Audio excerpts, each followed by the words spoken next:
삼국지연의. 지은이, 나관중. 번역, 정소문. 출판, 전통문화연구회. 그 25번째 이야기. 형제 분산. 관우, 둔토산에서 3가지 약속을 받다. 조조, 포위망을 풀고 백마연을 구하다. 정욱이 조조에게 계책을 드렸다. 관우는 만인에 필적할 사람이라 짐으로 얻을 수 없사옵니다. 지금 즉시 항복해온 유비의 병사를 합의성으로 들여보내 관공에게 도망쳐 돌아왔다고 말하게 하고 성중에 있다가 내응하도록 이르소서. 그리고 관공이 출전하도록 이끌어내어 거짓 패한치하며 그를 다른 곳으로 유인한 다음 날랜 군사들로 그가 성으로 돌아가지 못하게 길을 막은 뒤에 달래야 하옵니다. 조조는 그 계책을 따랐다. 즉시 서주의 항병 수십 명을 합의로 들여보내 관우에게 항복하게 했다. 관우는 원래 자기 편 군사였기 때문에 아무런 의심도 하지 않고 성 안에 머무르게 했다. 다음 날이다. 하우돈이 선봉이 되어 군사 5,000명을 이끌고 와서 싸움을 걸었다. 관우는 나가지 않았다. 하우돈은 곧 사람을 시켜 성 밑에서 욕을 하며 꾸짖었다. 관우는 크게 노해 군사 3,000명을 이끌고 성을 나와 하우돈과 싸웠다. 10여 앞 싸우던 하우돈은 갑자기 말고삐를 채어 달아났다. 관우가 뒤쫓아갔다. 하우돈은 계속 싸우면서 도망쳤다. 관우는 20리쯤 뒤쫓아가다가 합의성을 잃을까봐 군사를 거느리고 되돌아왔다. 한방에 포소리가 울리더니 서왕이 왼쪽, 허저가 오른쪽에서 군사를 이끌고 나와 길을 막았다. 관우는 길을 열며 달려갔다. 길 양쪽에서 100장의 경궁을 배치하고 기다리던 매복병들이 일제히 활을 쏘았다. 화살이 누리떼처럼 푸르륵거리며 쏟아져 내렸다. 관우는 그 속을 뚫고 지나갈 수가 없었다. 군사들을 제지하여 되돌아 나왔다. 서왕과 허저가 또 덤벼들었다. 관우는 힘을 내어 2사람을 물리쳤다. 군사를 이끌고 다시 합의성으로 돌아가려 했다. 하우돈이 또 길을 막고 덤벼들었다. 관우는 날이 저물 때까지 싸웠지만 돌아갈 길이 없었다. 어쩔 수 없이 평지의 큰 언덕처럼 생겨난 산으로 올라가 산마루에 군사를 둔치고 우선 잠시 쉬기로 했다. 조조의 병사들은 토산을 단단히 에워쌌다. 관우는 토산 위에서 멀리 합의성을 바라보았다. 성 안에서는 불길이 치솟고 있었다.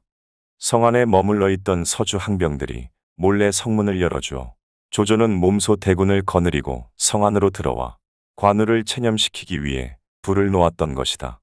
관우는 합의성에 치솟는 불길을 보자 놀라고 당황하여 어찌할 바를 몰랐다. 밤새 몇 번씩 산을 내려와 포위망을 뚫으려 애썼으나 그때마다 빗발치는 화살 때문에 되돌아갈 수밖에 없었다. 초조하게 기다리던 새벽은 밝아왔다. 관우는 다시 산을 내려가서 돌격전을 펼치려고 군사를 정돈하고 있었다. 뜻밖의 한 사람이 말을 타고 산으로 올라오는 것이 보였다. 바로 장효였다. 관우가 그를 맞으며 말했다. 문호는 싸우러 왔는가? 장효가 말했다. 아니요. 친구의 예정을 생각하여 일부러 만나러 왔어. 장효는 칼을 버리고 말에서 내려 관우와 인사를 마치고 산마루에 앉았다. 관우가 말했다. 문호니 관우를 달래러 왔구먼. 장효가 말했다. 아니요. 옛날에 형이 아우를 구해주었으니 오늘 아우가 어찌 형을 구하지 않을 수 있겠어. 그렇다면 문호니 나를 도와 싸울 것인가? 그것도 아니오이다. 나를 도와줄 것도 아니라면 여기는 못하러 왔는가? 장효가 말했다. 현덕은 어디에 살아있는지 죽었는지 알 수가 없고 익덕의 생사도 모르지만 어제 저녁 조공은 이미 합의성을 점령했어. 군사와 백성은 한 사람도 다친 사람이 없어이다. 현덕의 가족은 놀라는 일이 없도록 사람을 보내어 호위하고 있어. 이렇게 대접하고 있다는 것을 형에게 알려주려고 아우가 일부러 왔소이다. 관우가 노하여 말했다. 그 말이 바로 나를 달래는 것이다. 내 지금 비록 막다른 곳에 몰려있지만 죽는 것쯤 당연한 것으로 여기고 있으니 너는 속히 돌아가라. 나는 곧 산을 내려가 맞아 싸울 것이다. 장효가 크게 웃으며 말했다. 형의 그 말은 어찌 천하의 웃음거리가 되지 않겠소. 내 충의를 다하다 줄 거니 어찌 천하의 웃음거리가 되겠느냐. 형이 지금 죽는다면 그 죄는 3가지나 돼요. 3가지 죄가 무엇인지 우선 내가 나에게 설명해보라. 당초 유사군과 형은 의형제를 맺을 때 생사를 같이 하기로 맹세했다던데. 이제 유사군이 싸움에 졌다고 형마저 곧 싸우다 죽으면 유사군이 다시 나타나 형이 도와주기를 바라도 도움을 받을 수 없을 터이니 어찌 당년의 맹세를 저버린 것이 아니겠소. 그 죄가 하나이고 유사군은 형에게 자기 가족을 돌보아달라고 부탁했는데 형이 지금 싸우다 죽으면 두 부인은 의지할 곳도 없게 될 터이니 유사군의 무거운 부탁을 저버리는 것이 될 것이오. 그 죄가 둘이고 형은 무예가 뛰어날 뿐만 아니라 경전까지 꿰뚫으면서 유사군과 함께 한나라 황실을 바로잡을 생각은 안 하고 고작 끓는 물속이나 타오르는 불길 속으로 뛰어들어 필부의 용맹이나 이루려 하니 어찌 그것을 의리라고 할 수 있겠소. 그 죄가 셋이오이다. 형에게 이런 세 가지 죄가 있으니 아우가 고하지 않을 도리가 있겠소. 관우는 한동안 생각에 잠겨 있다 말했다.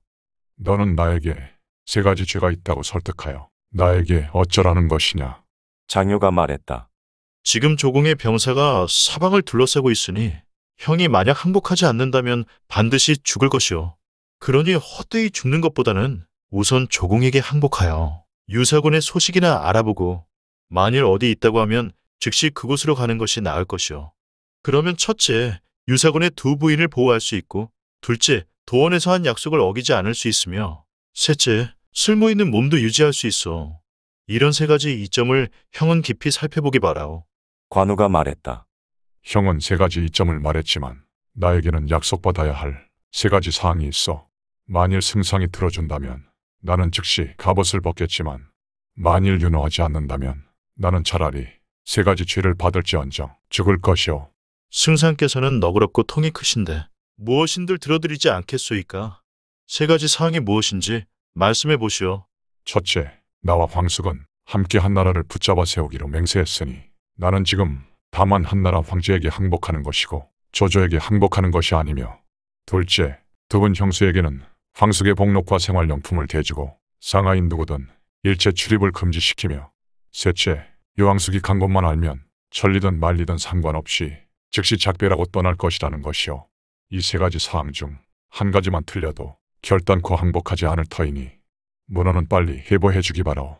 장효는 응낙하고 말에 올랐다. 본진으로 돌아온 장효는 조조를 뵙고 우선 한나라에 항복하고 조조에게 항복하지 않는다는 것을 말했다. 조조가 웃으며 말했다. 내가 한나라 승상이니 한나라는 곧 나다. 이것은 들어줄 수 있겠다. 장효는 다시 두 부인에게 황숙의 녹봉을 주고 아울러 상하인 누구든 출입을 엄금해달라는 것을 말했다. 조조가 말했다. 나는 황숙의 녹봉에 배를 얹어주겠다. 그리고 내외를 엄격히 금하는 것은 우리 집의 법도이니 무엇을 더 의심하겠느냐. 장효가 또 말했다. 현덕의 소식만 알면 비록 멀더라도 반드시 가겠다고 했사옵니다. 조조는 머리를 흔들며 말했다. 그렇다면 내가 운장을 길러 무엇에 쓰겠느냐. 그것만은 들어주기 어렵겠다. 장효가 말했다. 어찌 예양의 중인국사론을 듣지 못하셨사옵니까? 유연덕은 운장을 독실하게 인해한 것뿐이옵니다. 승상께서 더욱 도탑게 은혜하시어 그의 마음을 잡는다면 운장의 항복을 무엇하러 걱정하겠사옵니까? 조조가 말했다. 문원의 말이 맞다. 내 세 가지 사항을 다 들어주겠다. 장효는 다시 토산으로 올라가 관우에게 이 사실을 전했다. 관우가 말했다. 그렇기는 하지만 잠시 승상께 군사를 물려달라고 청해줘. 내가 성 안으로 들어가 두 분 형수님을 뵙고 이 사실을 고한 다음에 투항하겠소. 장효는 다시 돌아와 이 말을 조조에게 보고했다. 조조는 즉시 군사를 심리 밖으로 물리라고 명령을 하달했다. 순욱이 말했다. 아니되옵니다. 속임수일지 모르옵니다. 조조가 말했다. 운장은 의사이니 기필코 신의를 저버리지 않을 것이다. 드디어 조조는 군사를 거느리고 물러갔다. 관우는 군사를 이끌고 합의성으로 들어갔다. 인민들은 아무런 동의 없이 평온을 유지하고 있었다. 부중으로 들어가 두 형수를 베었다. 간부인과 미부인은 관우가 왔다는 전가를 받자 급히 뛰어나와 맞았다. 관우는 계단 밑에서 절하며 말했다. 두 분 형수님을 놀라게 해드려 제 죄가 크옵니다. 두 부인이 말했다. 황숙께서는 지금 어디에 계시옵니까?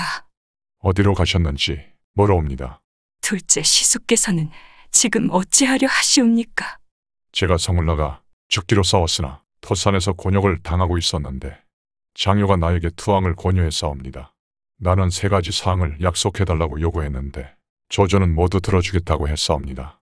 그래서 내가 성으로 들어올 수 있도록 군사를 물려준 것이옵니다. 그렇지만 나는 아직 형수님들의 허락을 받지 않았기 때문에 감히 결정을 못하고 있사옵니다. 두 부인이 3가지 사항을 물었다. 관공은 하나하나 자세히 설명했다. 간부인이 말했다.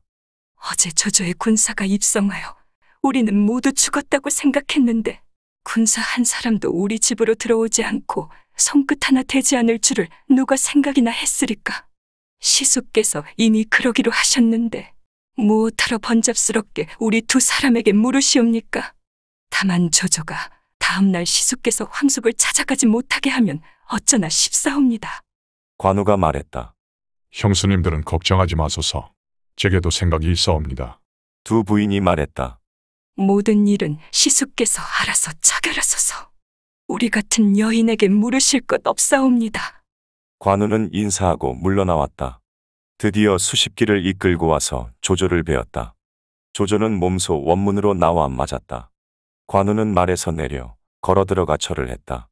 조조는 황망히 답례했다. 관우가 말했다. 싸움에 진장서를 죽이지 않으시니 그 은혜 매우 무겁사옵니다. 조조가 말했다. 평소부터 운장의 충의를 사모해 왔는데 오늘 다행히 만나게 되니 평생 소망이 우연이 되는구려. 관우가 말했다. 문헌이 대신품한 3가지 사항에 대해 승상의 응윤이 계셨다 하니 시관하시는 일은 없으실 것으로 믿겠사옵니다. 조조가 말했다. 내 입으로 말하였는데 어찌 감히 신의를 잃겠소. 관우가 말했다. 제가 만일 황숙이 계신 것을 알면 비록 물속이나 불속이라 해도 반드시 쫓아가겠사옵니다. 그때 혹시 미처 작별 인사를 드리지 못하는 일이 생기더라도 용서해 주시기를 엎드려 빌겠사옵니다. 조조가 말했다. 현덕이 만일 살아있다면 꼭 찾아가도록 하오.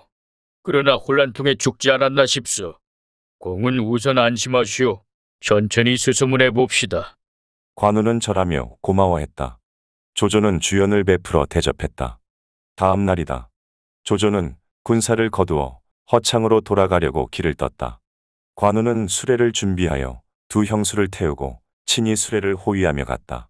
도중에 날이 저물면 역관에 묵어갔는데 조조는 그때마다 군신의 예를 혼란시키기 위해 관우와 2 부인에게 한방을 쓰게 했다. 관공은 그때마다 촛불을 밝히고 밤부터 아침까지 방문 밖에 서 있었는데 조금도 필요한 기색을 보이지 않았다. 조조는 관우의 이러한 행동을 보고 더욱 존중하고 믿게 되었다. 허도에 도착하자 조조는 관공에게 살집 한 채를 분배해 주었다. 관공은 이 집을 반으로 나누었다.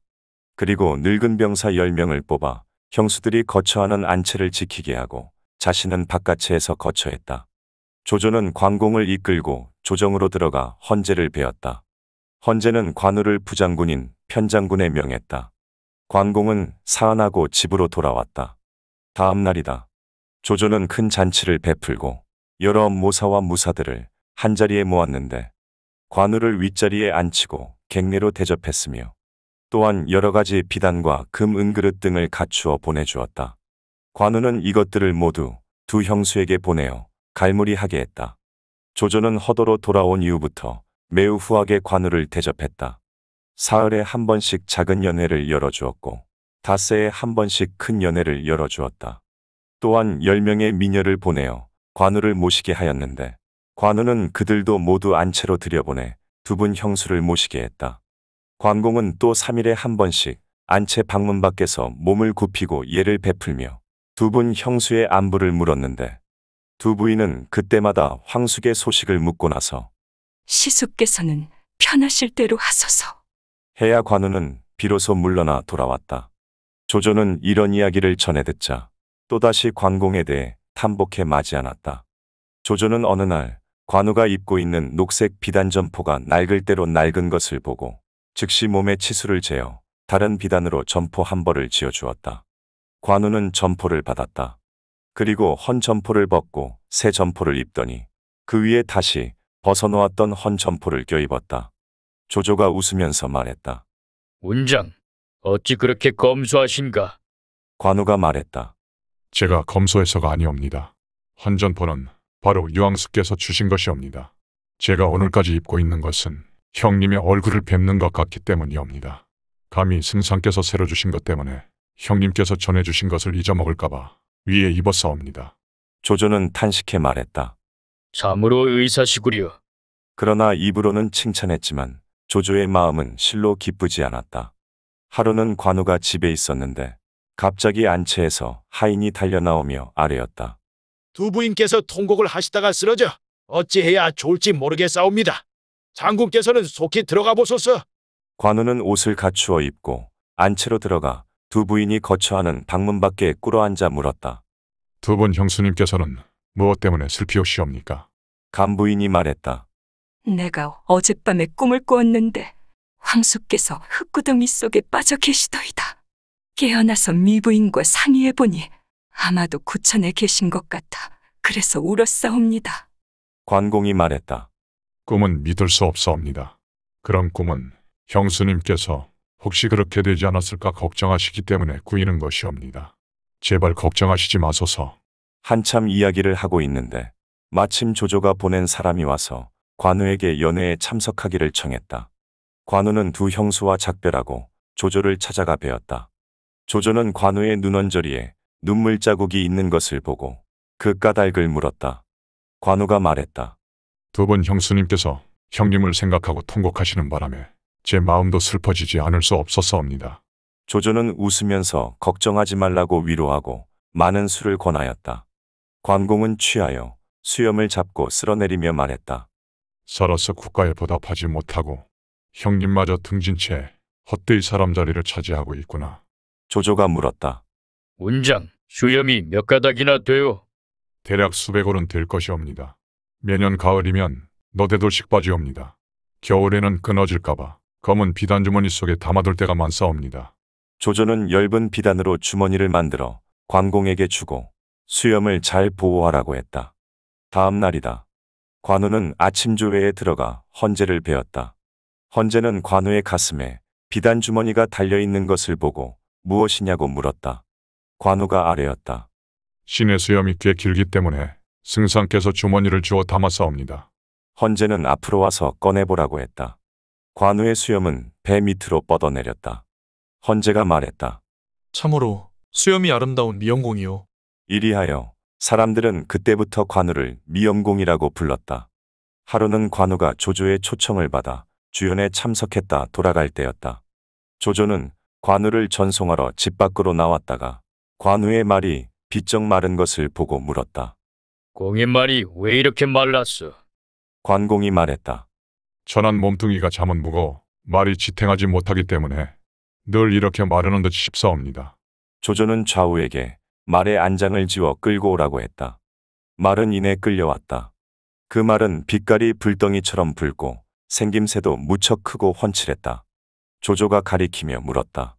공도 이 말을 아시지요? 관우가 말했다. 여포가 타던 적도마가 아니옵니까? 그렇소. 조조는 드디어 안장과 곱비를 관우에게 넘겨주었다.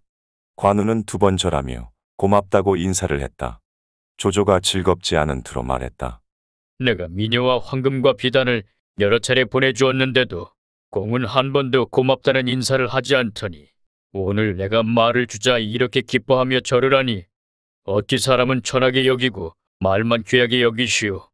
관우가 말했다. 저는 이 말이 하루에 천리를 간다는 것을 알고 있사옵니다. 만약 형님이 계신 곳을 알게 되면 달려가 그날 바로 뵐 수 있지 않겠사옵니까? 조조는 아차하고 당황하며 후회했다. 관우는 작별하고 돌아갔다. 후세 사람이 시를 지어 찬탄했다. 영웅의 위엄은 삼국을 압도하는데 두 집으로 나누어 사니 의기 또한 높구나.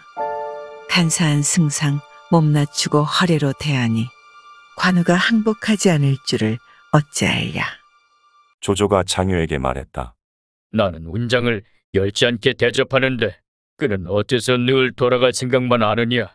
장유가 말했다. 제가 그의 마음을 떠보겠사옵니다. 이튿날이다. 장유는 관우를 찾아왔다. 인사를 마치자 장유가 말했다. 내가 형을 승상 옆에 계시도록 추천했는데 이곳으로 오신 이후 어떠신지 모르겠소이다. 관우가 말했다. 승상의 후위에 가슴속 깊이 감사하고 있어. 그러나 내 몸은 비록 여기 있지만 마음은 황숙에게 가 있어 잠시도 잊은 적이 없소이다. 형의 말씀은 잘못된 듯 싶소. 세상을 살아가면서 가벼운 것과 무거운 것을 분간하지 못하면 장보가 아니오이다. 현덕이 승상보다 낮게 형을 대접한 것도 아닌데 형은 어째서 줄곧 떠날 생각만 하시오.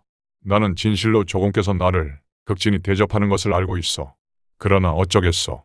나는 유황숙의 두터운 은혜를 받았고 같이 죽기로 맹세를 했으니 배반을 할 수 없어. 나는 끝내 이곳에 머무르지 않을 것이오.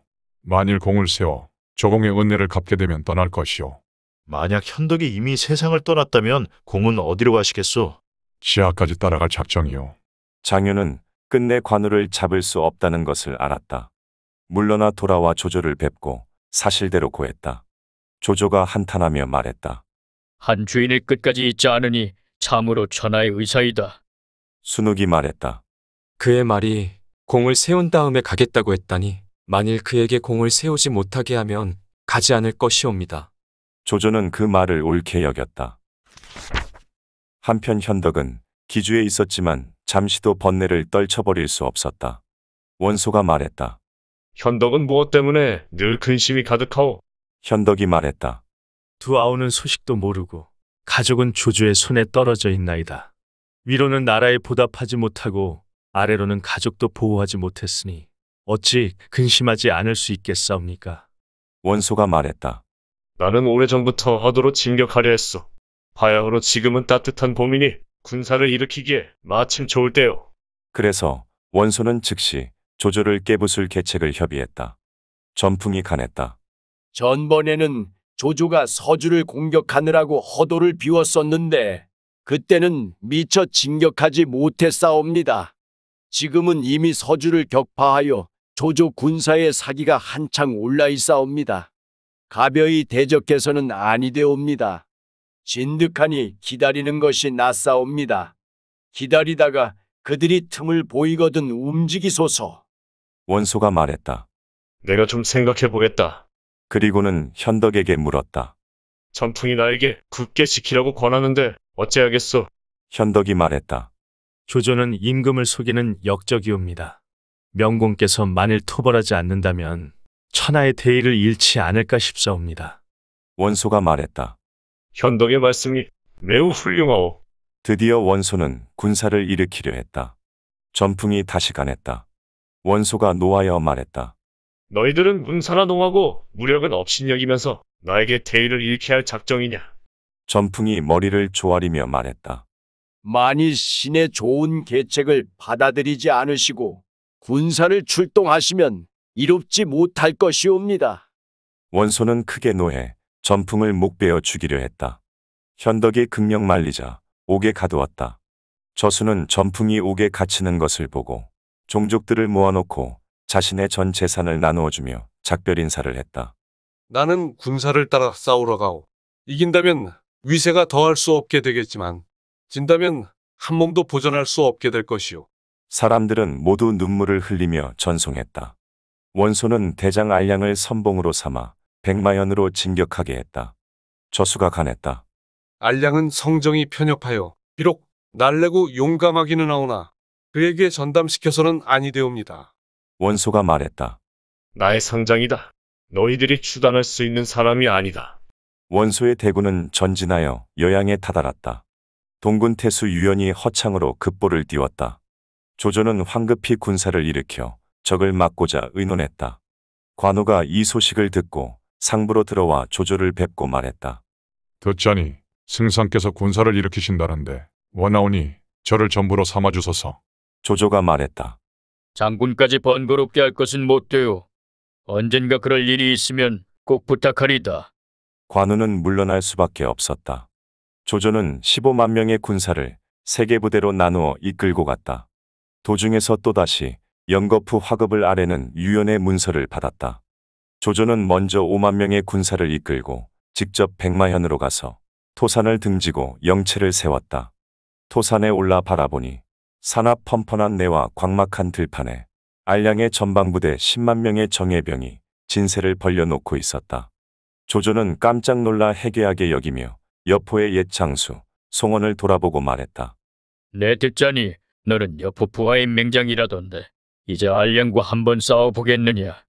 송원은 대답하고 창을 들고 말에 올라 곧장 진 앞으로 달려나갔다. 알량은 큰 칼을 비껴들고 문기 밑에 말을 멈추고 서 있었다. 송원이 말을 달려나오는 것을 보자 알량은 벼락같이 소리를 지르며 말을 박차고 나와 맞아 싸웠다. 그러나 싸움은 단지 삼합. 알량의 칼이 번쩍 들렸다 떨어지며 송원을 베어 진 앞에 떨어뜨렸다. 조조는 크게 놀라 말했다. 참으로 맹장이구나. 위속이 말했다. 저의 동료를 죽였으니 제가 가서 원수를 갚게 해주소서. 조조는 허락했다. 위속은 창을 들고 말에 올라 곧장 진 앞으로 나가 알량을 크게 욕하며 꾸짖었다. 알량은 다시 대꾸도 않고 덤벼들어 두 마리 말이 엇갈리는 단 일합에 머리를 조준하여 큰 칼로 내리쳤다. 위속은 머리가 반으로 갈라져 말 아래로 떨어졌다. 조조가 말했다. 이제 누가 나가 싸우겠느냐? 서왕이 응대하고 나가 알량과 싸웠으나 20합을 겨우 버티고 패하여 본진으로 쫓겨왔다. 모든 장수가 겁을 먹고 떨었다. 조조가 군사를 거두자 알량 역시 군사를 이끌고 물러갔다. 조조는 연거푸 두 장수를 꺾이자 매우 우울해했다. 정욱이 말했다. 제가 한 사람 천거하겠사옵니다. 알량을 대적할 수 있을 것이옵니다. 조조가 물었다. 누군가? 관우가 아니고는 아니되옵니다. 나는 그가 공을 세우면 가버릴까봐 걱정이다. 유비가 만일 살아있다면 반드시 원수에게 의탁하고 있을 것이옵니다. 지금 만일 운장을 내세워 원수의 군사를 격파한다면 원수는 유비를 의심하여 죽일 것이 분명하옵니다. 유비가 죽는다면 운장이 갈 곳이 또 어디 있겠사옵니까? 조조는 크게 기뻐했다.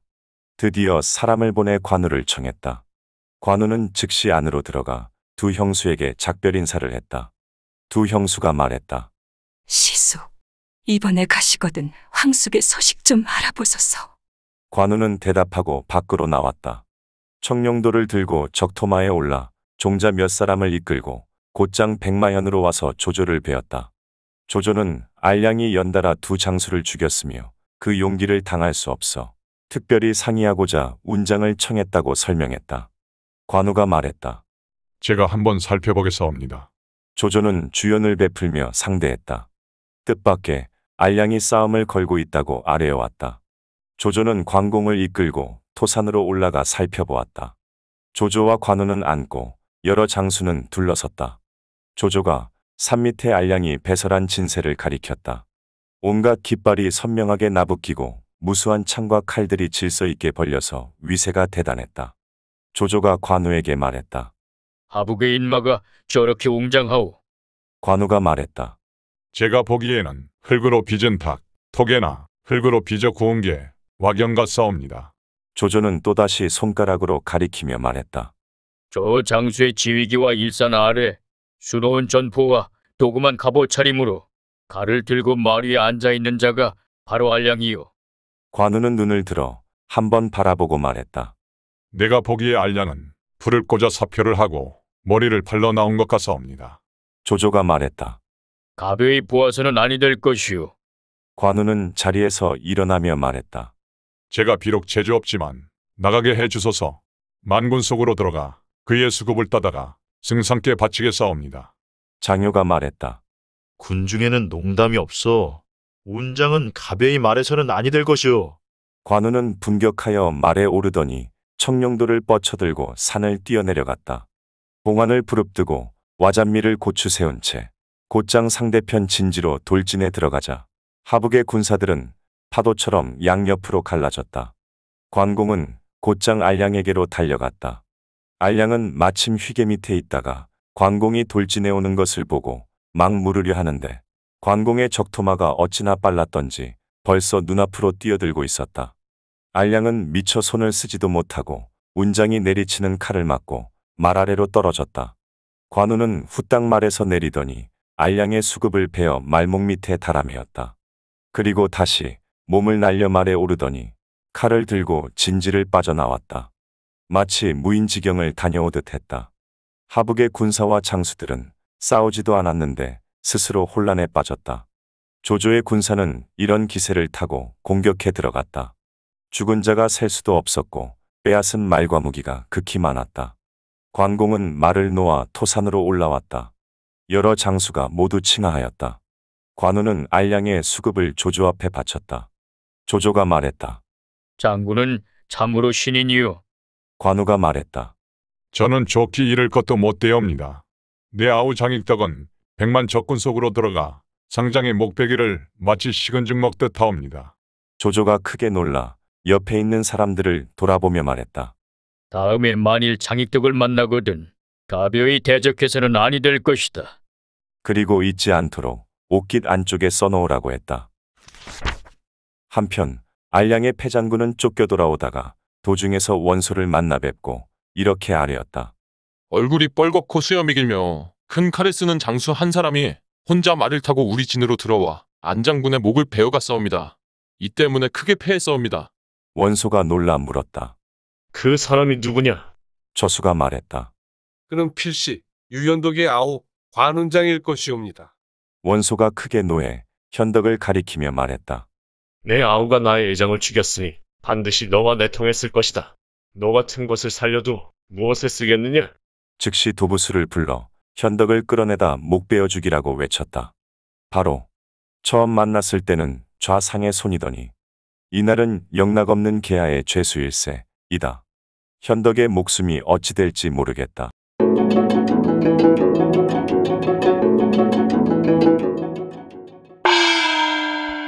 모시평야 장수, 장로, 한수 같은 무리는 명색이 한나라에 항복했다지만 실상은 조조에게 항복한 자들이고 여포와 원술 등은 조조에게도 항복하지 않고 한나라에도 항복하지 않은 자들이며 화흠, 왕랑, 곽가, 정욱, 장여, 허저 등은 조조만 있는 줄 알고 한나라가 있는 줄은 모르는 자들이다.